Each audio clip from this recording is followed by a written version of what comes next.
invité des grosses têtes sur RTL, ce lundi 5 juin 2023, Louis Bertignac s'est fait piéger par Laurent Ruquier sur une question à propos de The Voice, dont il a pourtant été juré durant 4 ans. Louis Bertignac a la mémoire courte.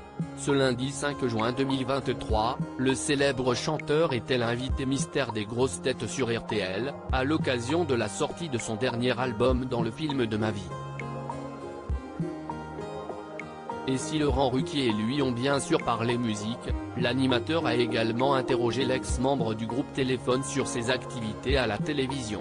Les fans de The Voice se souviennent certainement, il faisait partie de l'équipe de coach historique du télécrochet, aux côtés de Jennifer Garou et Florent Pagny.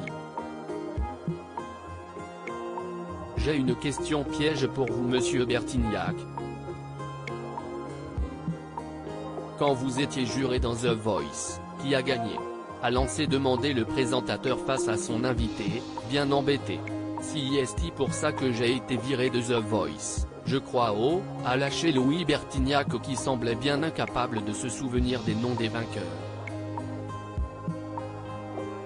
J'ai une mauvaise mémoire. Ce n'était pas Louis? A-t-il lancé dans l'espoir de tomber juste. Une supposition qu'il aurait mieux fait de garder pour lui.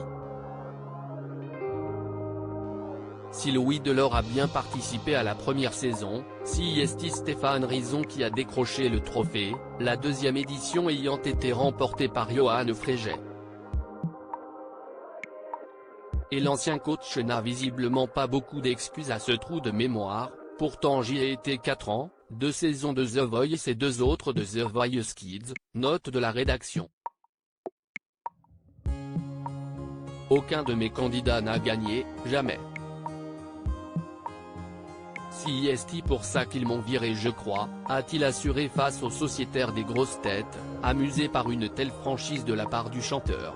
Louis Bertignac très fier de Louane malgré ses quelques lacunes sur les noms des vainqueurs, Louis Bertignac se souvient tout de même d'une très belle rencontre faite grâce à The Voice, j'ai eu la plus connue.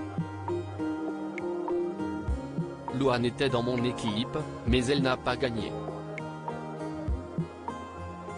Mais quand même, elle a plus gagné que les autres, a-t-il assuré avec fierté au sujet de la jeune femme qui a effectivement connu une très belle carrière de chanteuse mais aussi décroché le César du meilleur espoir féminin, en 2015, pour son rôle dans La Famille Bélier.